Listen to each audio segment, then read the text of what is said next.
Hello.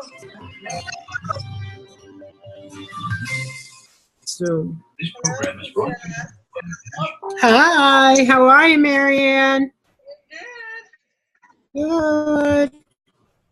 I'll be right there. All right. Hi, Sherry. Woo, girlfriend.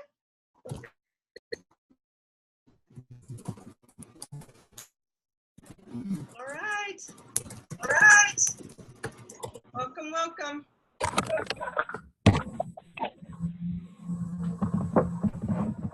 Hello, Miss Sherry.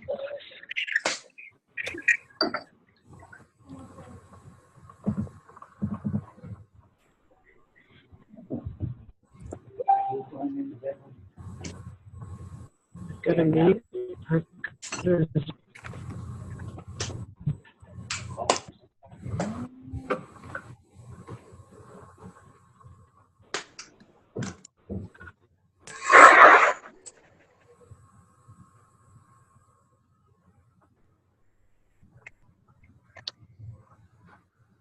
Go, Shad, Donna, Susie. Hi. Woohoo. Patrick. Hey.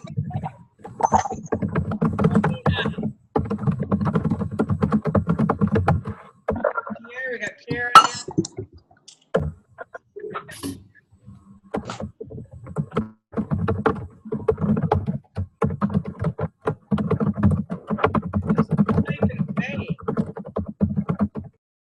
Oh, that was Sherry.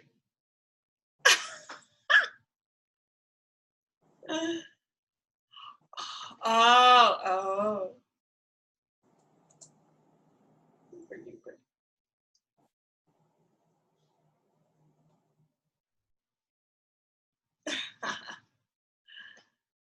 All right, I muted a few people. If anybody wants to come on and announce, hello, Pamela. Oh, are you home, girlfriend? I am home. Good. Yes. Good. Yeah, we lost our fence, but the house is okay, and the fence needed to go anyway, so it was a gift. Oh, good. It needed to go. Like, it needed to go. Oh, my God. Yeah, that's right. Susie! Look how long her hair is. And Miss Sherry Fong. Sherry's This is all wet. This is how we do it in Arizona. We just shower and then we're good to go. We go to church like this. Yeah. I can't even tell it's I wet. love Susie. I do too. Hey, Priscilla. Hey, Les. Deb. Hi, Deb. Hi, Marianne. How are ya? I am good. All right, somebody's joining us here. Good thing I've ever had on Facebook. Sorry.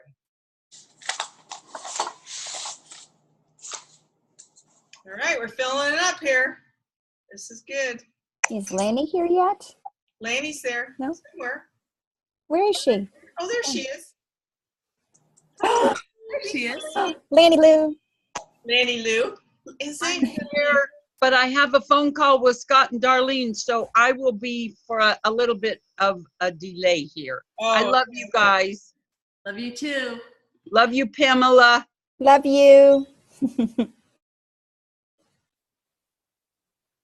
Oh my gosh, I just saw this big article about cholesterol and how now, they're saying it's good and yada, yada, yada. I know. Sounds familiar. Yeah. Hmm. Okay, Tom said he'll be right here, so we'll give him just a second. And wait a minute, now somebody's, oh, all right, hang on 1 second. I'll be right back. Somebody tell a joke. A horse walks into a bar. The bartender says, "Why the long face?" On their own, each ingredient produced suppressed changes. But once Chaminda found the correct combinations and the perfect quantities, the results were spectacular. In fact, he was able to create a series of delicious meals which were 7 times more powerful than those consumed by the better tribe of Sri Lanka. And as Chaminda explained, Oh, I recognize that video. What Ruth, is that? recognize that? That's a Goji video, I think, or trading in the background. Peggy. Hi. All right, you guys, I am back. Joke, somebody, what did you say? I said, hi, Peggy. No, I Hi. missed the joke. Oh, The bar. the bartender says, oh, why the long face? I've heard that one. I haven't One. heard that one. That old Simple one. but funny. That oldie but goodie. Okay, let's see here. What do we got? Okay, we got James is on here. Let me see. I don't think. Denise. All right. Is everybody having fun with the team challenge? Yes. All the Yes. stuff, all the big prizes and all that kind of stuff. That is so great. And oh, we got Joshua. Hold on, I'm going to mute everybody.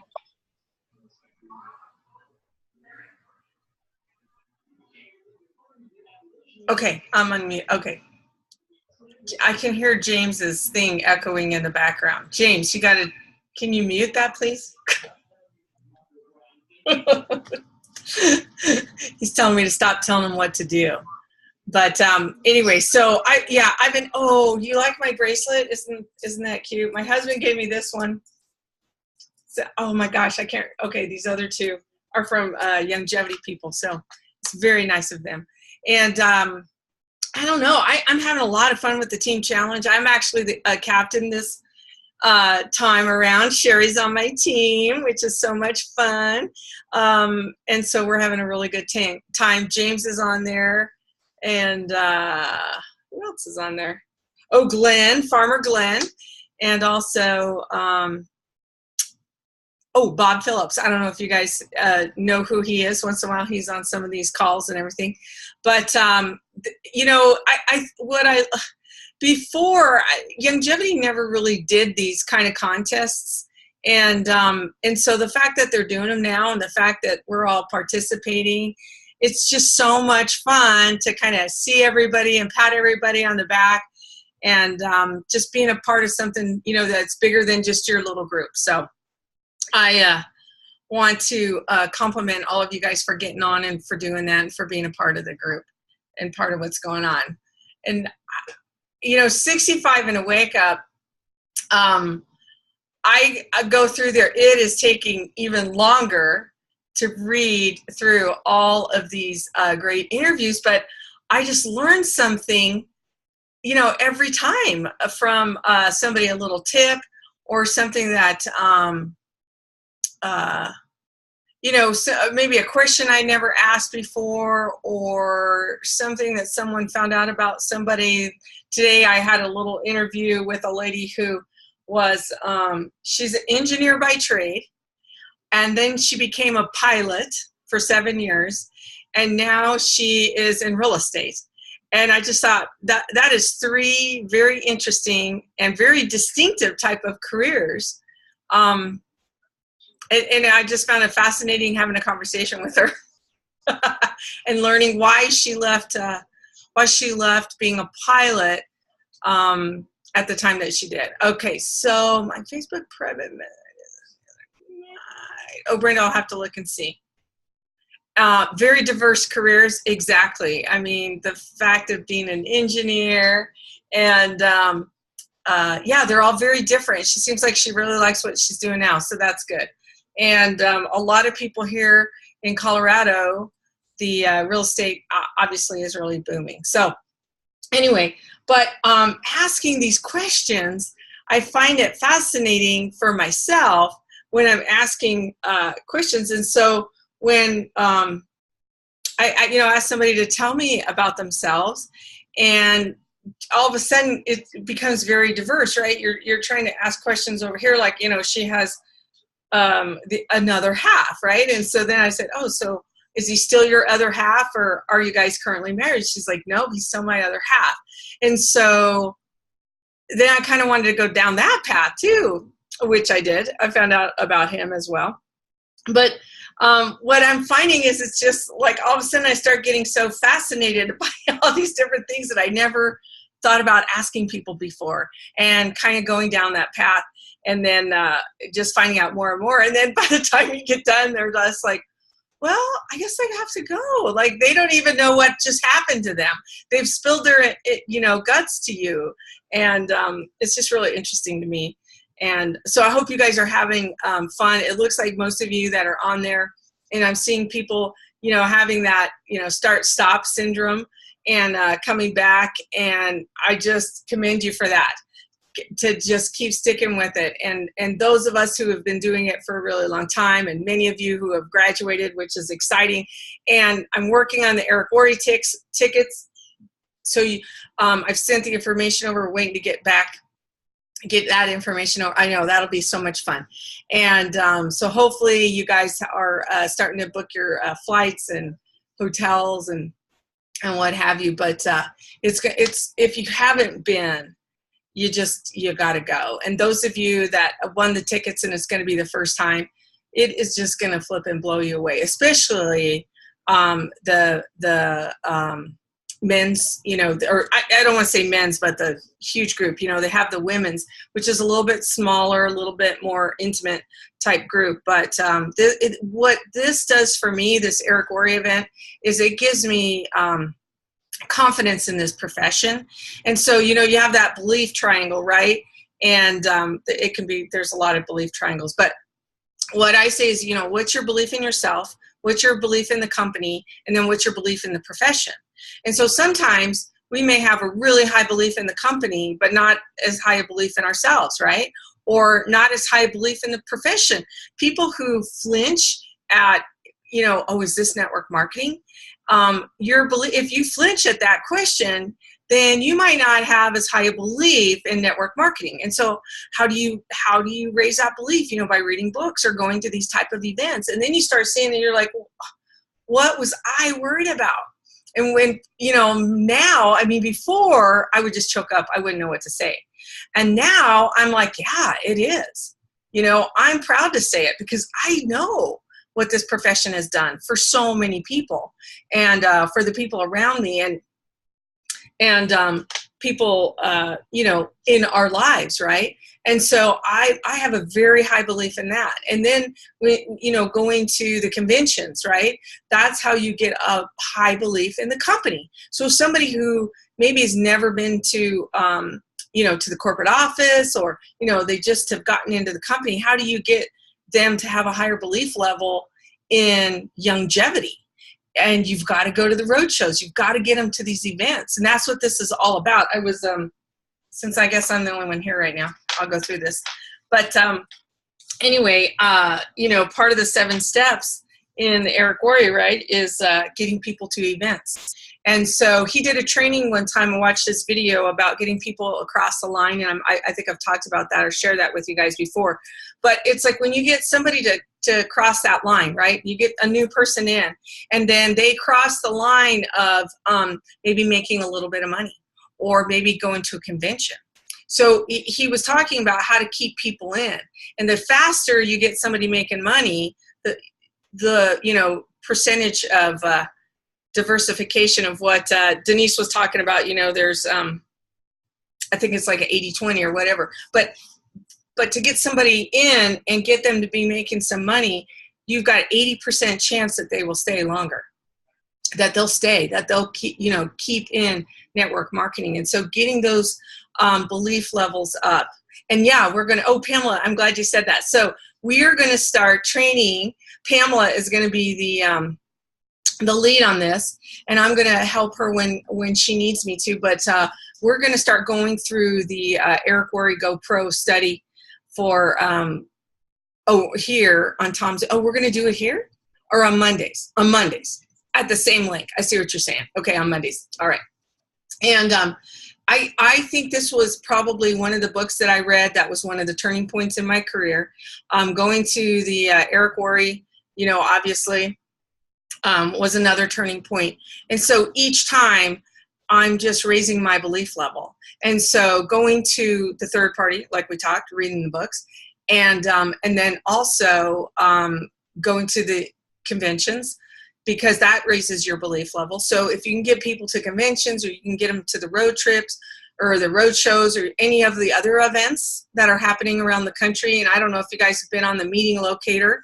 That's getting better and better, but there's all kinds of stuff happening all over the place. And I always do the little, where is Waldo, right? Where is Wallach type thing, and look at my downline and find people or people in my database and invite them to those events. That's what it's all about. But today I watched this Bess McCarty on, she did a little Facebook Live and Tom commented on it, and we're going to try to get her on the show. But something that she talked about was clearing your mindset. And I love anything around personal development and our mindsets, right? Because this is what controls what happens every single day. So what she talked about was having a real conversation. And so many times we don't know what our blocks are. We don't really see them. Maybe somebody around us might see what's going on, but we're too close to it.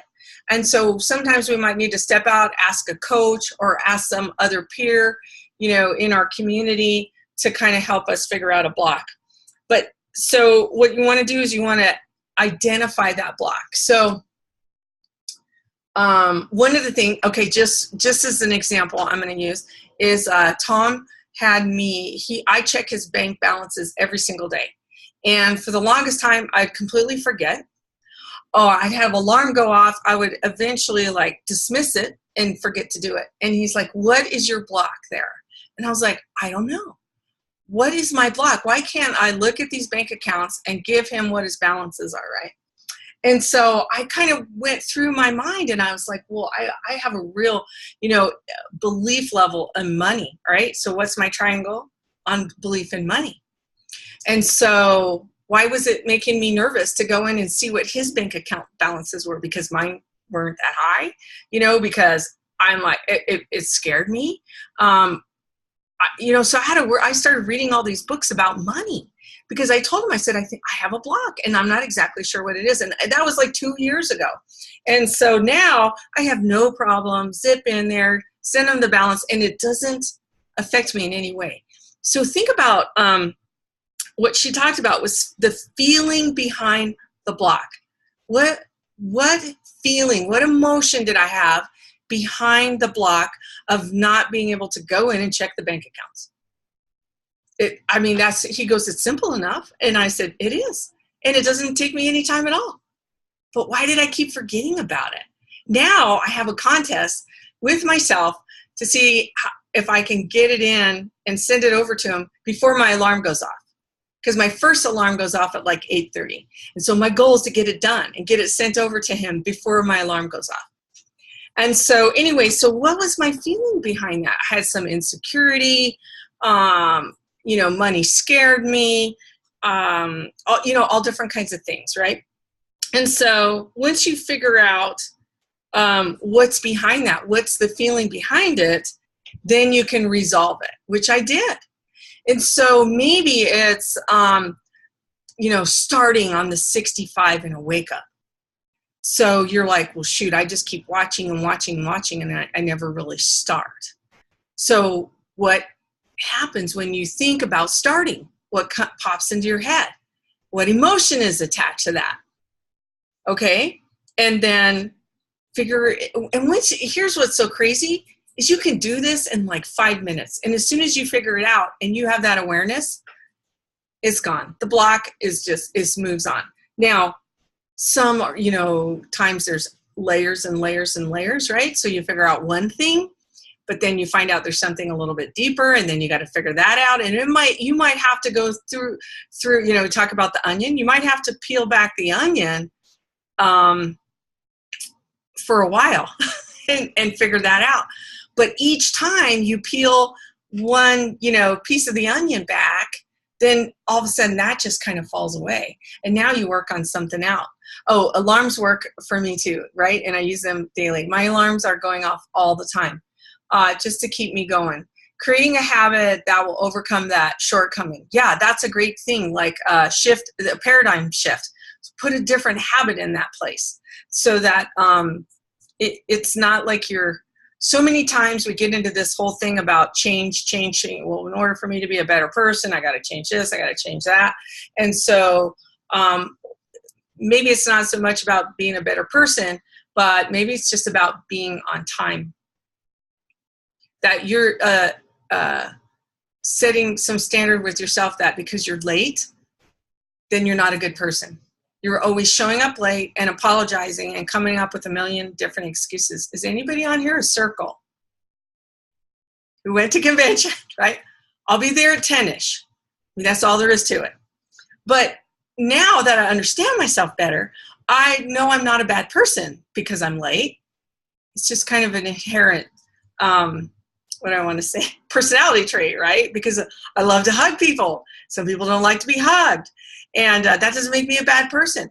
So pulling again the onion away, right? Of figuring out, well, yeah, I'm not bad just because I'm late, but there's certain things I want to show up on time, especially if I'm meeting with a square, right? Because they're going to be really irritated if I'm not there on time. Now, the other thing, so that's a real short way, get with somebody and say, and I had somebody do this with me today. I need to know what my blocks are. What do you see me doing? What do you see that I need to improve or change? And so we had some great talks about that. What the heck are circles and squares? Priscilla, you got to go to the convention. Oh, that's all I can say. I can't explain it. If somebody else has a link that they can put up, but we had a great, we learned about it at the convention, and it was a very telltale about many of us in the audience. And so you want squares in your business, I'm going to say that, but 98% of the people in network marketing are circles.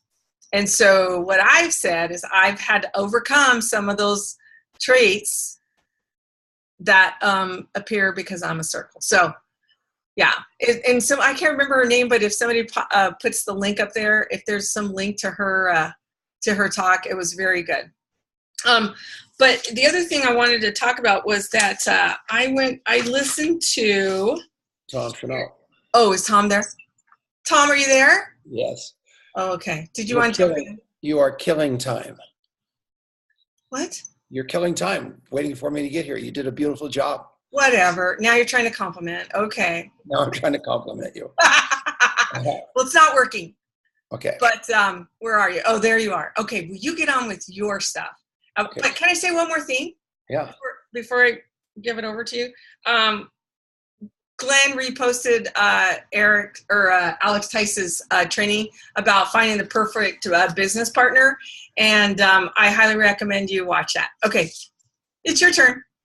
Okay, everybody. I was on the phone with a lawyer, which I would rather go to the dentist than do that. So I'm now back with my people, and I'm very, very, very, very happy. I see the little nose picker, Emily, which makes me extremely happy.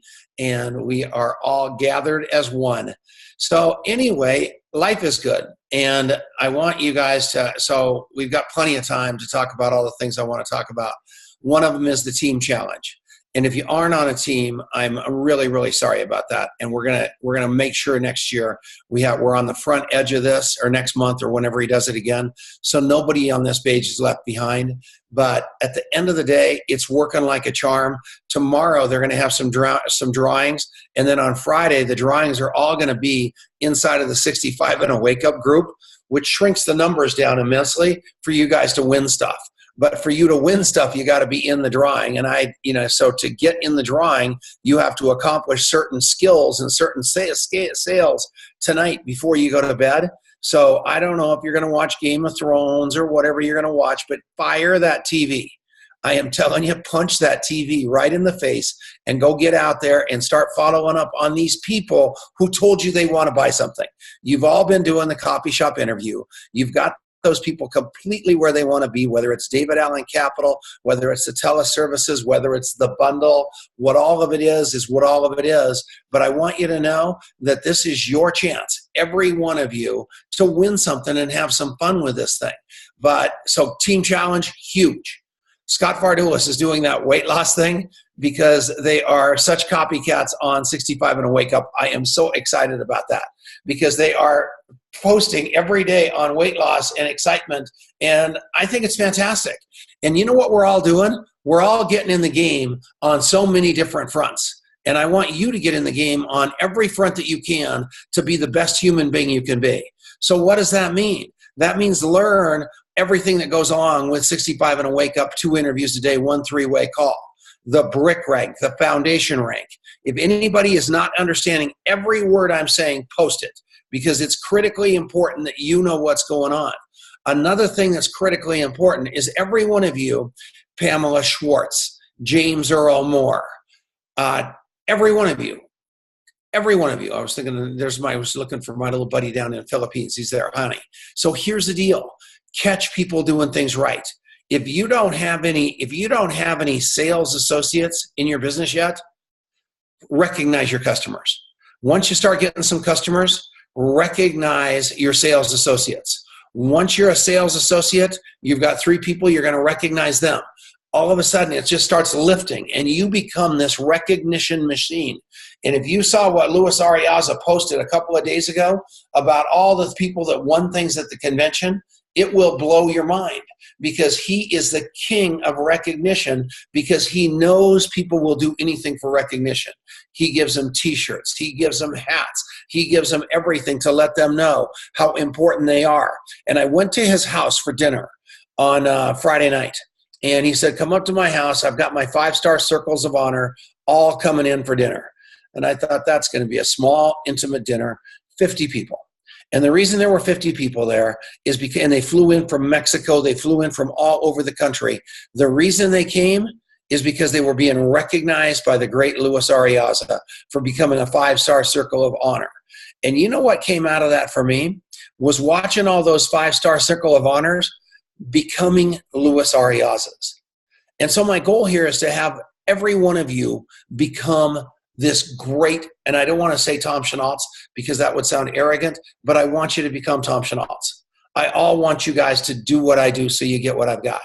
And I know I seem like I don't know what I'm doing. I seem like a hot mess. I seem like an accident looking for a place to happen. I seem like the guy that went through the robo-wash with the window open. But I promise you, I know what comes out of my mouth. I know how to do this business. And I am so committed to teaching you that it's unbelievable. And it comes from, you can't do it all yourself. You need to train and teach other people to do it with you. And that means you have to learn how to do it so you can teach it. So that means you're going into Longevity University, put that up, Marianne, please, and have that quick start thing that Alex Tice just put together. Know that inside and out. You know, I went yesterday when I worked out. It was hilarious. I talked about that a few minutes ago, about going to the gym, and I was on the bench, and the bench is really, so I'm laying on the bench and I'm pushing all the weights. And what you do is on those benches, number one, you push the weight up like this, and also you have your legs stuck way up for those plates to push the weight out like that. But that was perfect for me because I didn't put any weight on it because I'm not the strongest, most flexible guy in the world. But my stomach was so big, it had the phone tilted right toward me so I could watch Alex Tice videos while I did it. So that was so perfect because I was able to actually multitask and do that. And so I'm just telling you, however you have, because none of you have time. Oh, I know what I was going to tell you. So I went through the first one again. And the first one is all the terms. What is QV? What is BV? What is PQV? What's the difference between this and that? You know what? And I already knew all that, but I wasn't able to teach all that. I wasn't able to send people to that video. It's 5 minutes long. I went through that. I did that leg thing. And then I went to video number 2, taking the comp plan a little bigger. And I want you guys to do that because if you do, you're going to learn this business to teach it. And you're going to create that culture like Luis Ariaza is doing. And you're going to learn the steps that you can teach people. Because if you don't learn the steps, you can't teach the people the steps. And that's where everybody gets all hooked up in this multi-level marketing. You're all thinking, John Funk, like you are going to be able to walk into a restaurant, and Sherry's praying her husband can do this, or have the guy get into the Uber car, and the guy is going to be sitting in the back seat, and he's going to say to John Funk, I want to become a professional network marketer, and I want to make you rich, John. And you might as well be looking for I can't even tell you what you need to be looking for. Marianne, did you guys already ship the zebra? Marianne, did you ship Oh, we where haven't is it? shipped it, but it's all boxed. Oh, I was going to have them show you the zebra. I'm sorry. Yeah, but yeah, if this was like thinking this zebra that we just boxed up could fly, it can't fly. And that guy is not going to get in the back of your car and make you rich. And you guys all know the story of Scott Vardulis, when Scott Vardulis was in a restaurant and he was with another guy getting pitched on another deal, and he ran into me. And 2 months later, Scott Vardulis was in San Diego and in longevity and off to the races about building a business. But what the story with Scott Vardulis is, this is like what he tries to tell you is it all just magically went together. And I don't mind that story because it did all magically go together, but it takes skills to be able to put all those parts together so it looks like it just went together. So you have to read GoPro. You've got to read these books, and you've got to read Alex training, because you've got to be the ball. And the reason we're going to read GoPro with you and to you is because you need to be able to read GoPro to and with your people. And once you understand this is not a spectator sport, you are going to be so far ahead, it's unbelievable. The reality that you're never going to be able to retire will hit you. I hate to break it to you. It will hit you because you took on a commitment to Scott Vardulis. I took on a commitment to Marianne Niehaus, to James Moore, and subsequently to my friend John Funk, whereby he is, I have a commitment to these people. I have a commitment to Susie Schiffer. I have a commitment to Pamela Schwartz. It's a big commitment. I can't turn my back on that commitment. I told you to come in here. I told you to do this business. I told you I would be with you every inch of the way. And who would I be if I broke my word to you? And you need to think about yourself from that place. And you have to say, I'm going to be that leader that's going to go that extra mile. I just found out Rhonda Anderson's going to be at the training in Windsor this weekend with Juliet Vardulis and Marianne Niehaus. And it just warmed my heart because that's leadership. And I hope anybody in Colorado that wasn't going as they watched this, whatever we're calling this thing, all of a sudden saying, I'm going to organize my life around what's important. And I know I might have to put something on hold in order to do just that. And I might have to postpone something. I might have to cancel something to get to that training. But that training is that important, not just for me and my learning, but for my team that I've got in that room. And once you start looking from there, there's no way you're going to miss events. And I hope you heard that right. I'm not trying to trap you into anything, but I want you to think about Tom Chenault, the closet introvert who can't even walk into a party. But I'll go to every one of those. I don't ever miss anything. Why? Because I said I was going to lead you, and I'm going to lead you, come heck or high water. And that's the culture that Dr. Ari Oz is putting together. So I am telling you, let's see, more of a mess, Let me see what we're saying here. Yeah. Okay. So I want to know where you're stopped, because people are still telling me network marketing is hard. You made it through a flood. You made it through a hurricane. You made it through a fire, and network marketing's too hard. You can't tell me that's true. How does that occur for you? You know what you just made it through? This isn't hard. This is scary. It's fearful, but it's not hard. You have got to hire your ears and fire your lips. And you've got to be so interested instead of interesting. And you've got to make a daily commitment to yourself that you're going to interview 2 people, you're going to 3-way one, and you're going to post it. And you're going to win a trip to GoPro. But the fact of the matter is you're going to win far more than that, because like Susie Schiffer or like any one of these people or like Pamela Schwartz or any of those other names that Pamela Schwartz is going to text me right now, I can promise you, Roxana is safe. Roxana's safe. She was in the hurricane. 7 of them bunkered into this house right in the throat of it all. And she's safe. She made it through it. And the whole post was, we're a family. We're going to do this together. We're going to fight through this together. We are one. Nothing's going to stop us. And if we all die, we're all going to die together. Well, why don't you guys all get together and say that right now about this? That would be awesome. Come on now. This is almost life and death. You know what I mean? It's something like that. So I want you to think from there. I want you to say, this is my survival. This is where this gets me. This is where I get to grow up with little Emily. That's what I get. I want you having that kind of life. I know you can do it. There is not one of you that can't. Joshua Johnson, Peggy Gleason, Patrick Halstead, Mark Sarah, 5 Mile Longest Namus, every Jerry Aitken, Ken Smith, Elaine Smith. There is no way on earth that you can't do this. You have to look from where you're stopped. I'm watching Ivan Sleeper. I'm watching Pat Kendall. I'm watching Kelsey Britton. I'm watching people bust through this. I'm watching Rock and Sandy. And you know what I'm also watching?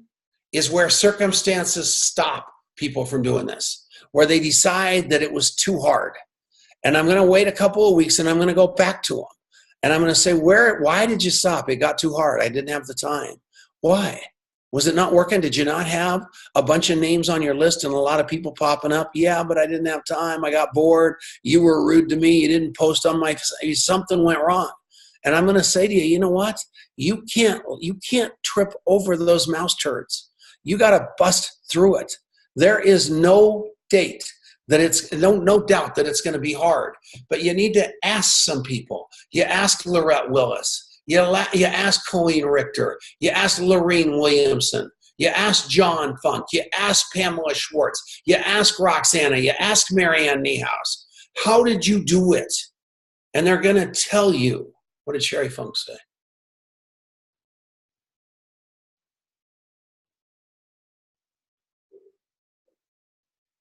I know, Sherry Funk. I read that. I hope you guys all read her comment just now. I'm going to read it to you because some of them are on your car phone and I don't want you to get in a wreck. I think people find it hard because they find the holdup is within themselves. Accepting the fault of their holdup is in between their ears. Instead, people feel it's easier to point the blame elsewhere. Okay, well, here's what I'm going to tell you about that. Don't talk people into anything. Show them what you've got. Show them where your heart is. Show them that you've got a solution. And be adamant and firm about that solution and where it resides. And that they're going to have to, if not this, what? Because every one of these people woke up this morning. I posted about this today, and I think you saw how many people have shared it and all that jazz. If not this, what? Because who wakes up tomorrow with a forest fire? Who wakes up tomorrow with a flood? Who wakes up to, Edna Yates right now is thanking God that she's not working down at the Walmart because the Walmart's gone. And instead of working at the Walmart, she was working at the Javolution Copy Mart. And she's got her little copy business. She's got a roll of quarters for a payphone, or she's probably got a cell phone. She's got her list, and she can keep her business going and her income coming in, even though her house is literally gone. That's the same thing for Roxana. That's the same thing for Michelle Van Etten. That's the same thing for Pamela Schwartz.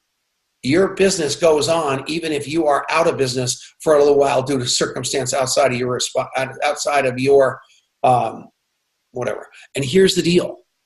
Here's the deal. Everybody's thinking that today. I guarantee you, everybody in America, everybody in this great country of ours is thinking right now, what if that happened to me? We'd be dead. I can't evacuate Miami because I don't have $1,000 to get out of town. I don't have $100 to get out of town. What am I going to do about that? And every one of you on here are the solution. And that doesn't mean you jump on them like a barking chihuahua. That means you call them up, you give them your heart, you give them your empathy, and they come back and give them a solution. Don't make them wrong for not having $500. The average American doesn't have $500. Don't make them wrong for anything that's going on in their life. They have got enough problems without you being judgmental. You have to go there with nothing but love like crazy, then love more. And the price of poker is going to change. I promise you that. Pamela Schwartz, good. Praising God for, yeah, after the hurricane, unbelievable, yeah. Okay, who's got questions for me? Who's got anything I can do? Who's that? That's unbelievable. Jackie, you got the best looking ear I've ever seen. Okay, who else? Let's see. Anybody got anything for me? Questions? Come on now. Okay, so I want to talk about something that happened again yesterday. I can't figure this out. The most important part of a three-way call is not what I say or what you say as the person that's doing the three-way. You're the expert. It's not. The most important part of the three-way call is the edification piece. I know this guy named John Funk. He's the most unbelievable guy you ever want to meet in your life. He was a salesman forever. All of a sudden, he decided he wanted to quit his job and work with his wife full time. He decided to go do Uber to create some cash flow and be able to talk to people. And he has been talking to people all over this country. And he is doing one heck of a job. And inside of that, he is learning how to set people free with time, with money, and with health. And he is the guy we're going to talk to on the phone right now about you. Because that's what you do. That's when you introduce John Funk. And then you do the same thing on the other side of the point. I want you to meet this guy named Ken Smith. He is the most unbelievable guy. John, I want you to meet Ken Smith. Ken Smith's the most unbelievable guy you ever want to meet in your life. He lives in Brisbane, Australia. He's been in network marketing for years. He's looking for a different home. He and his wife, Elaine, have an unbelievable son named David. They've also got an unbelievable daughter. I can't remember her name, Philippa. And they've also got, it's Philippa. I know that came to my head. I'm not looking at your interview, Ken. And they've got an incredible kid named Andrew, who's one of the most ambitious, most classy guys you're ever going to meet in your life. So here's the deal. John and Ken, all Ken wants to do is be the leader in Australia. He needs you, John. He needs you, John, to show him how he can work with me to make him the biggest leader in Australia. I told him, John, that you were the best teacher out there. Ken, I told John you were the best student out there. I know that the three of us are going to be able to make unbelievable music together. Please, Ken, meet John. John starts talking, and John edifies me as the guy that introduced those two. Does that make sense to you guys? I hope, yeah. And that's the most important part, that powerful introduction. And all you got to do is do that over and over and over again every day. 2 times a day, an interview, 1 three-way call with a business builder, you're done. But if you're scared to death and you say, oh, I can't do a 3-way call yet, I've only been in this 1 day. You don't think I understand that? I know that. I don't want you getting all stressed out and have anything wrong there. Use a Dead Doctors Don't Lie CD as your 3-way tool. Use the health evaluation system. Use anything you can. I just want you guys to develop that muscle called getting out of you and not being the answer. Use the tools for the answer. Does that make sense? That's why you're doing it. Emily, tell your mother that makes sense. That makes sense, Mom. Good. Please repeat. Are you kidding? Okay, I'll do another one. I can't believe you, Ruth. This is unbelievable. All right, let me see what I got here. Let me see what I got here.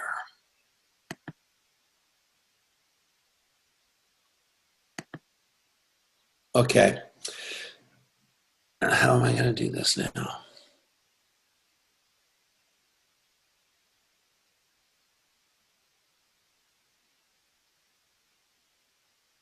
Okay, so what I want to do is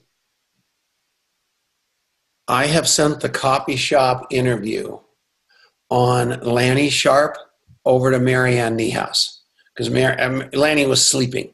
So I knew if I mentioned her name, I could wake her up. So I sent the copy shop interview over to Marianne Niehaus. So Marianne Niehaus now knows everything about Lanny. And Marianne Niehaus is waiting to talk to Lanny, right? So Lanny is the prospect. I am the guy that knows Lanny. And Marianne is my 3-way expert. Lanny, how are you? You're saying fine. I'm glad to hear that. I want you to meet my friend Marianne. I love Marianne. Mary Ann is fantastic. She's so down to earth. She loves women. She loves training and empowering women. She is perfect because she used to live in a small town herself. She knows that you live now in Oakley, Kansas. She's good at helping people build businesses outside of the area. She's even got a couple of organizations overseas.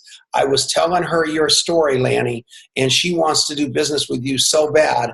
There's a few things that you aren't so great at that she's great at. She's a graphic designer, so she really knows her way around social media. She knows her way around the internet. She knows her way around this business. And I'll tell you, she's the most awesome woman I know. She also has another job. She works for a fantastic guy. I would love to have you meet him someday too. So, Mary Ann, I want you to meet Lanny. And Lanny is a rock star. She lives in Oakley, Kansas. She's got a husband named Tom.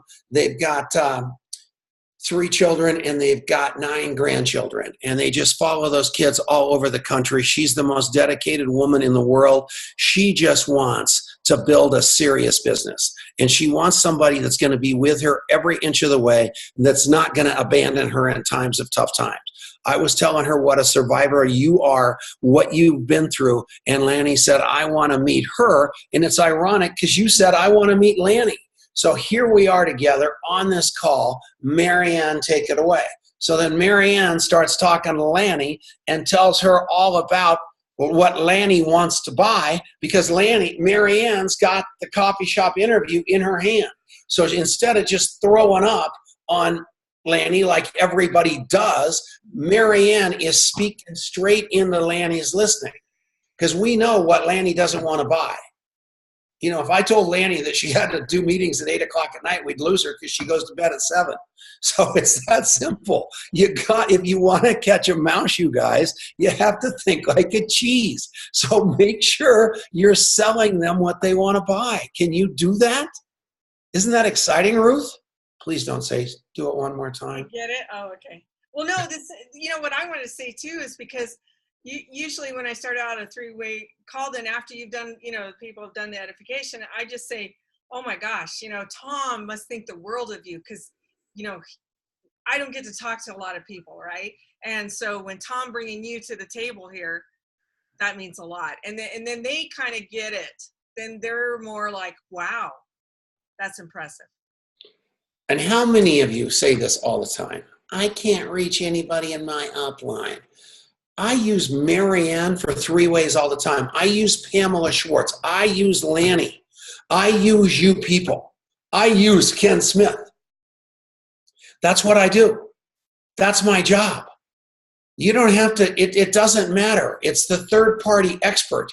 And the third party is expert about knowing all about you and what you want to buy, because you sent them the coffee shop interview. So let's take this one step further, John Funk, Mr. Systems Man. Watch this. Okay, all of a sudden, Lanny was the prospect. She signed up. She comes into the business. Now Lanny's in the business, and she's cooking with gas. Mary Ann was the 3-way expert. We just heaved her through the window because we didn't need her anymore. So now I've got the interview sitting in my hand that I sent Mary Ann. All I do is take that same interview and I send it to the 6 people that are going to be above Lanny, and I say, guess what? I'm typing. Here's Lanny Sharp. She just came in with a mega CEO pack. Here's her coffee shop interview. Here's what makes her tick. Please give her a call on the phone and tell her welcome into longevity. And not only is Lanny going to flip out at that call, because we've done that before, but on top of that, every one of those upline people, when you guys tell me to call people and welcome them in, I get it all the time. I got one from Dylan Suggs right now. Call this woman at a 714 area code. He's down in San Antonio. And I'm going, oh, God, okay, so that's 714. That woman must be from California. At least I know something about her. But the fact of the matter is, the more we know as an upline about these people, the more we're going to want to call your people to welcome them aboard. I heard you have a dog named Muffy. I heard that whatever it is, I heard you love your mother, Lanny, and you lived with her every day and took her to every event and the whole shot. I'm sorry your mother passed, but I'll bet she's proud looking down from heaven that you're building a great business. That's all that boils down to. You use your heart, and that's what the coffee shop interview does. And that's what the contact mapping app is going to do. You're going to have all that information right at your fingertips. Right at your fingertips. So yeah, it's going to be cool. Anybody else got anything? People are dropping like flies. Am I that boring? We lost 5 people. That doesn't make me happy. I take that personally. I'm going over to their house to find out what happened. That's unbelievable. Better not have been Funk. No, he's still here. All right. I think we gained 5 people, and Well, no, you had 45 when you came on. It got up to 55. You brought a great crowd. And then I started playing. Oh, good. Okay. No, it was my fault. Okay. Don't take it. Oh, geez, that's such a great thing. If you've got, and ask John. John, unmute yourself. Or Pamela, you unmute yourself too. Are you unmuted? Yep. I'm unmuted, yes. Okay. First, John. Okay, all you people that aren't at the end of the rope in 65 and wake up. It is easy for you to take it personally that somebody didn't join you, or somebody didn't become a CEO, or somebody didn't do it right when you wanted them to do it. I get that because you have 5 people on your list. I want you to listen to a couple people that are so happy somebody says no, because it buys them a couple to go get caught up again, because you've got so many people popping into your business that you don't know whether you're coming or going. And when somebody says no to you, it literally gives you a little breathing room. Right, John? Yes, it sure does, Tom.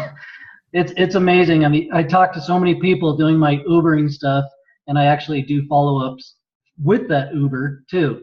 A lot of people think I don't do that and it's a waste of my time, like David Rutt said, but it's actually panning out very well for me. And I've been posting a lot of those CSIs that I'm doing because people are captured in my car for 45 minutes to a half an hour. And I love talking to people. I really do. And it's working very well. It's unbelievable. How about you, Pamela? Yeah, you know what? I was just saying before that with this hurricane thing, I can't even tell you how many people I reached out to before, during, and after, and it was all doing that stuff of just being interested in what they have going on rather than being interesting and listening and hearing. And you kind of have this understanding about what's going on and you have no ulterior motive. But the same thing should be every time that you do a coffee shop interview with somebody, that you're going to be able to set your ideas aside and listen to what's going on with them. And then there's sometimes you'll know as you're going through the conversation, as you've progressed further and further in the process, that there will be a time where you're like, oh, this person just is totally not even ready. They're not there, and it's okay. But it doesn't mean that you now won't talk to them ever again. It just means that they're in a different place. And so you kind of set them off to the side and you go, okay, I don't have to worry about that right now. Let me go back to the ones that really matter. And then I loved it. I think it was Ivan Sleeper that made a great conversation about, I'm only showing you the 2 that were my favorites or my best ones, because these are the ones I really want to work toward. And I've done all these other CSIs, but I'm not going to bring them up at this particular point in time. And we were talking about how we really get an opportunity to choose with whom we work. And that's really, really cool. Yeah. And it's no, but not, it's no for now, not no. The only time it turns into a no is when you are a jerk. That's when it's no. When you turn into a jerk, that's when it's no. Then otherwise it's no for now, because we never know. Here comes the hurricane. I had a pretty good job. I had a pretty good business. We had a little storefront. Now it's in the ocean. So that no for now is out the window. I got to figure out something that I'm going to be hurricane proof on. I might be able to go back and buy a little business like the one that got washed away, but it will never be my only livelihood again. And that's what you have to think from. And so that's what I'm praying you. Good God, 47. We are dropping like flies. What's wrong with you people? All right. I'm just posting the numbers going down because I'm a lunatic. You're so bad. I know, I love my life. Just relax. Just don't be upset by the no. I am it's going to be okay. I am a neurotic man. So anyway, the next thing, no for now, no for now. You guys hit a nail on the head with me. Bring up Susie Schiffer. Is she out there? Where's that? Susie, unmute you, Susie. There you are. Hey. Hi. Hi. What happened to you? When? Right. Do you have enough people to talk to? Do you guys, when somebody says they don't want to buy something, do you slash your wrists, or are you able to go, because you've got so many people in your pipeline, you're literally able to say next? Yes, absolutely. I have a folder this thick of, you can go back to those people and circle back. I have like my own little checklist of, did I talk to them 14 times yet? Yeah. So, I'm in full agreement that it's way better to have talk to a lot of people and interview them and have their coffee shop interview, right there, because you have a plethora of people you can go back to. So here's the deal. I've had 2 or 3 people now ask me if I would license 65 and a Wake Up to other network marketing companies, because this thing is so bad to the bone. And I'm not going to do that. They have to join Longevity to join us to get in. And the reason I'm telling you that is because you guys are on the leading edge of something that's going to be so magnificent, because you were the pioneers. And I want you to go to GoPro with me. And the reason is because I'm so damn proud of you guys. And I know that this is going to work for you. And it's going to let you be Gary Brooks. You don't have to be Tom Chenault. You don't have to be Ivan Sleeper. You don't have to be anybody but the best Gary Brooks that you can be. And what we want to do is train and develop you to do just that. And I went over to, and another thing I want to talk about a little bit is home meetings again. And it's not Luis Ariaza's mansion home meeting.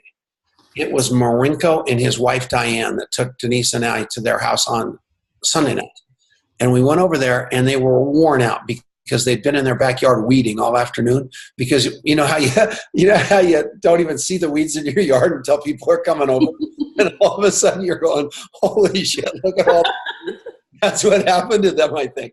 And so they were just exhausted. And we went to their house, and he is so proud of the fact that he lived in Argentina, and he's this wonderful, wonderful guy that just lives to grill. And it was the most intimate, beautiful, understanding who he was dinner I've gone to in a long time. And I got to thinking, I ought to go over. Ken and Marianne have never invited me over, but there's so many of you who, I want to get to know you better. And I don't think there's anything more intimate than a home meeting. Avelia Ariaza said that. And I want you to think about your leaders and how you're building this thing. And I want you, even though you know that I'm just crazy about this, I want you to take it one step deeper, because the deeper you get related and the deeper that you jump in the foxhole with them, I guarantee you the more you're going to be able to do something for them and with them in their business. I know Marinko and Diane at a level I never knew them before. I know their children. I know where they live. I know what they love. I know what they don't love.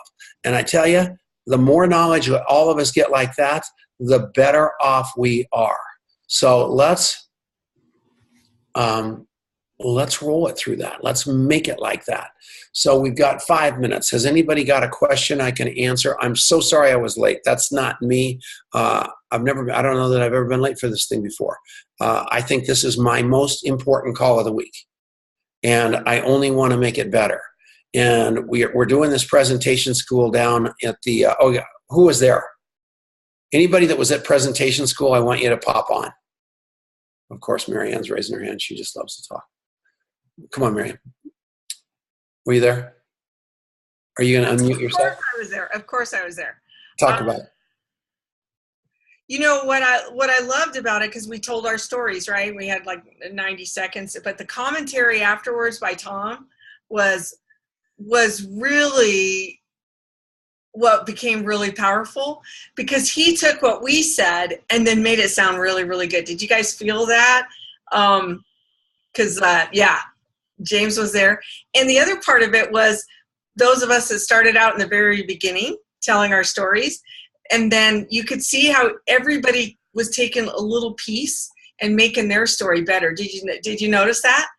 How they would take something that was really good that someone said, and then they would take it and make it into what their story was too. So we cried a little, we laughed a lot. It was good. It was really good.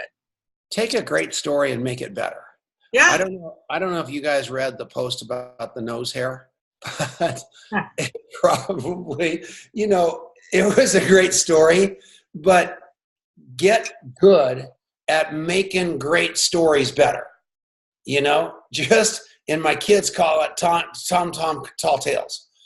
But, you know, I'm not telling you to exaggerate them, but make them more fun. Tell one on yourself. Make it more personal. Make it, and that's what I did. That's what Marianne was alluding to that afterward, just going around and really, really diving into people's stories and trying to show them how to take that little snippet of the presentation and light it up like a Roman candle. And, you know, I'm not telling you to become me again. I'm telling you to become your best you. And if you light yourself on fire, people are going to come from miles to watch you burn. I am convinced of that, and I want you to do that. Susie Shipper, let's hear it, baby. So I wasn't at presentation school, but I have something I want to share that it was brought to mind by something someone else said. You know, in the last 2 months, we had 2 new grandbabies, and my husband resigned from general manager of a large company he runs and works for, and started his own company. But to be responsible and fiduciary responsibility to the previous company, we haven't been able to say anything. And I just want to start calling people and telling them, we have started a new company. It's Schiffer Built, and this is what we do, and da-da-da-da-da-da. And it totally shifted for me because I was like, why don't I want to do that with my own business? Yeah. And it was a huge shift for me because I was like, I took that feeling inside and I transferred it. Isn't that cool? Yes. And now I'm like, I need to be that way with my own company and not be, you know, lurking around, you know, what are they going to ask me? You know, that feeling you sometimes have. I'm kind of over that, but still I thought I must not be totally over it because I don't have that same excitement as I have about, I can't wait to call people and tell them. And so it was a huge shift for me. And I just wanted to share it because I thought it might be helpful to someone else. And it is helpful. And every one of us, you know, one thing, passion is so overrated. I'm passionate. Obsessed is the word that you have to have. And you want controlled obsession. That's what you want. And once I turn you into a stone cold interviewer, you are going to be controlled obsessed, where you have got an absolute mission to get related, an absolute mission to serve that human being on the other side of the table, and an absolute mission to share Dr. Wallach or whatever other part of longevity it is that you are obsessed with the person across the table without having them run out the door. And it's got to generate from what's in it for them. And every one of you can do that. That is so great, Susie, and I can feel it. I mean, not only did you speak it, but did you guys feel her speaking that? Can you feel that obsession sliding out? That's where you want to get to. So fire your head, hire your heart. Hello, Ruth Ellen, and get this thing rocking like there's no tomorrow. Because as the people down in Florida, in Houston, and in Montana, for a lot of people, there is no tomorrow. So operate like that. Operate like you got to get this thing done. I've got to find my 4 leaders. I've got to put those people in business. I've got to build the foundation. I've got to ultimately end up with 9 of them. I've got to drive leadership through my organization. I need to build brick foundation ranks of senior associates. I need to teach what I know to literally every one of these people. Once you start getting it like that, it's all over but the crying. Everybody okay with that? Yes. 6:30 on. Okay, so the presentation school. Okay, everybody, Marianne, Pamela, put your thinking caps on. Maybe we stream it tonight right here, Marianne. Is James awake because he's been drinking the wild turkey? Is James there? He's here. No Okay, wild yeah. turkey. Okay, so if we get you know what I hate about, I love the word hate. Deb Hall, I'm coming at you. What scares me about streaming stuff that I'm not real good at yet is that it could go badly. And if you guys are willing to watch a stream that could go badly, at the office. I don't know if it's so much going badly. I mean, I think, you know, we were all pretty much bearing our souls in a lot of ways. Oh yeah, it might be like an AA meeting a little bit, because it does get, I mean, it got like real. And so, yeah, I'm going to think that over before I agree to do that. Maybe we can do kind of a sanitized version, since I got Denise yelling across the room in one corner and Marianne chirping at me at the other, and I just saw James flip me off. So I guarantee you that I need to rethink that one. So that's pretty funny. So, yeah, we could do it here another time and I'll do a sanitized version and show you what we did. But yeah, and that's awesome. All right. Was Cheryl Morley on here? Did anybody see her? I did not. All right. Awesome. All right. Anybody got anything? Oh, somebody had a question. One more question. Deb Hall, the great Deb Hall, the Sorbonne Ladera Free Life rock star to the world, Deb Hall. This woman, you guys can't believe it. She is unbelievable. She is the one that truly is the fire below and the fire above the entire culture over at Sorbonne Free Life Ladera. And she is making everybody, there's great people there, unbelievably great people there. But I'll tell you what, I've never seen anybody like this little Deb Hall. She is a rock star. Okay, were you going to complain about something?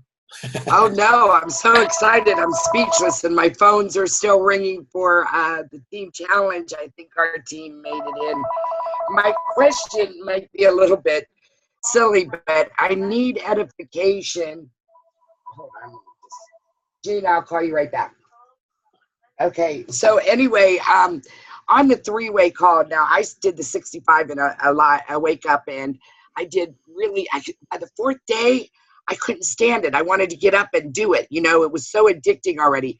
However, I messed up on the three-way, so of course I had to start over. But I started over several times, and I always seemed to fall short with the three-way.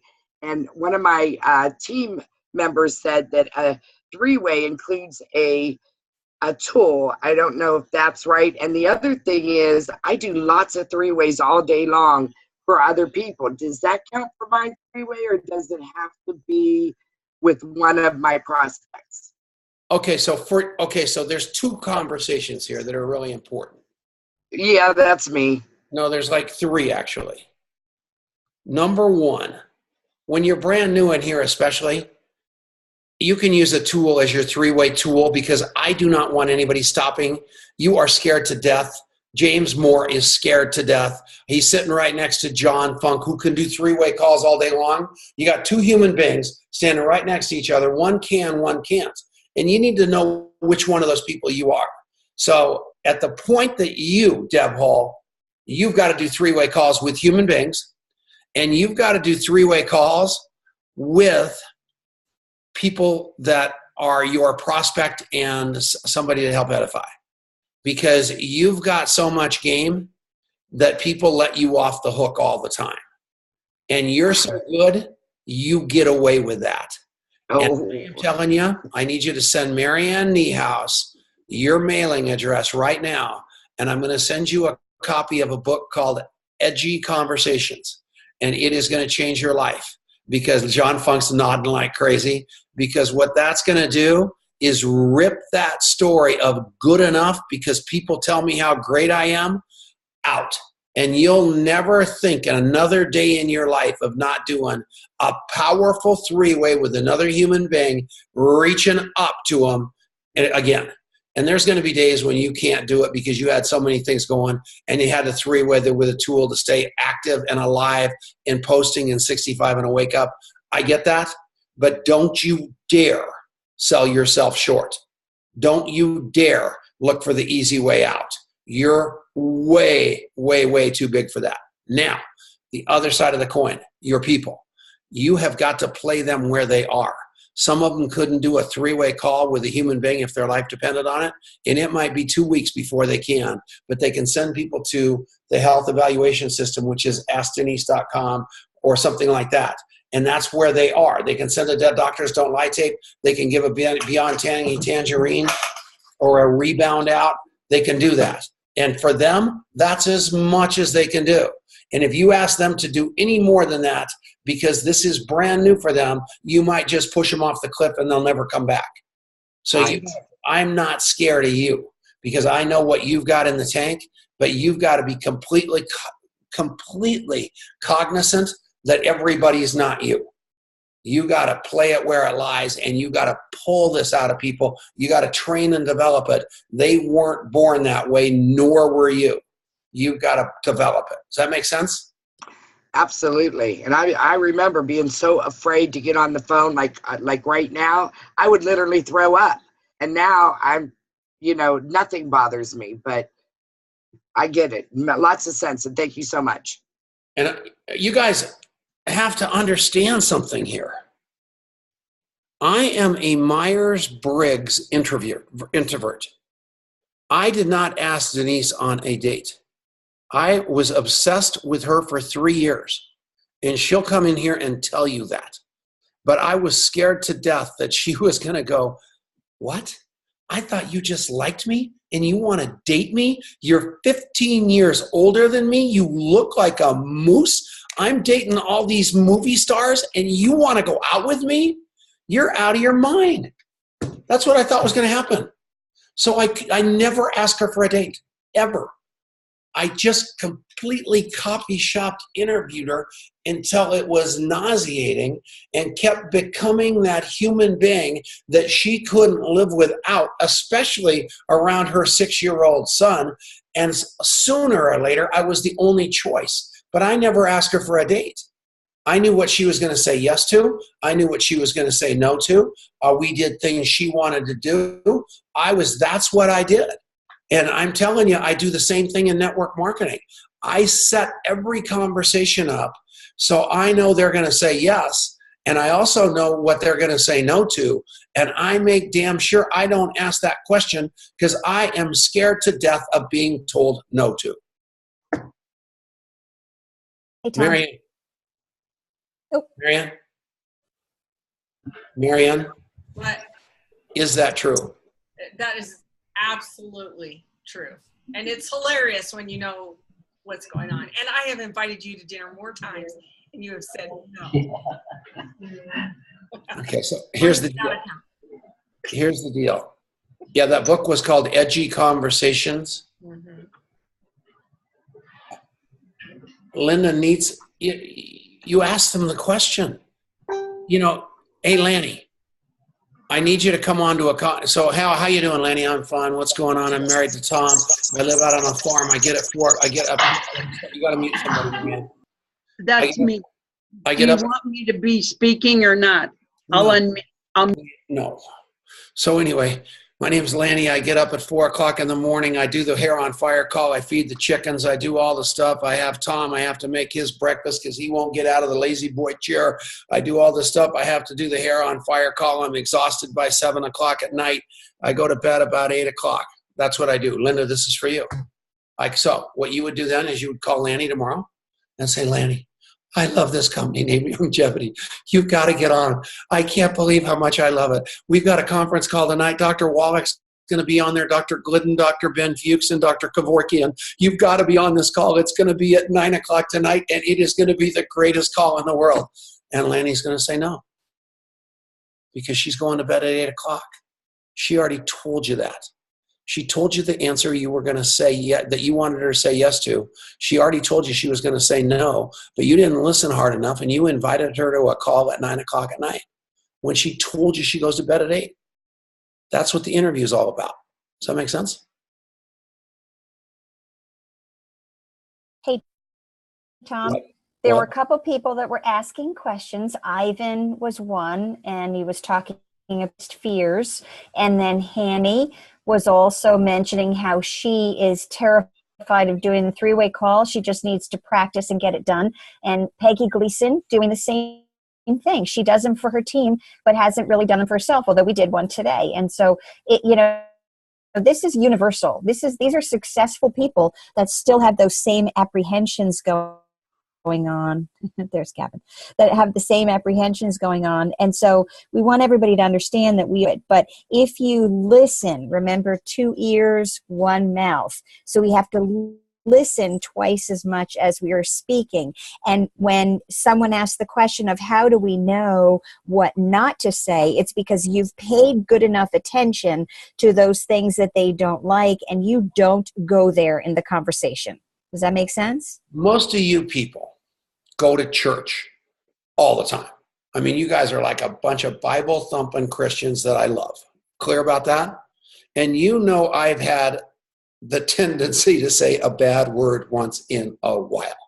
So most of the time when you guys ask me to do a 3-way call, it is almost across the board that you make sure you mention, hey, Tom, these people are really a God-fearing Christian family. They're really nice. They're not used to bad words. You know, you are doing exactly what you're supposed to do.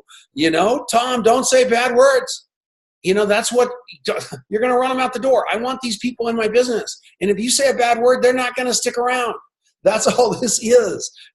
All that information is what we need. Does that make sense? And I'm a Christian too. Don't get that wrong. I mean, I just know that you guys think I'm rather wild. So, all right. What else? What the heck, Marianne? I was late for this. I might as well be late for the meeting. Anyway, let's see.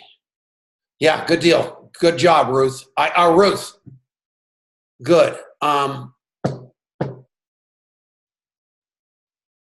Marianne, put your phone number in there for Ruth to call you. All right, what else? What else?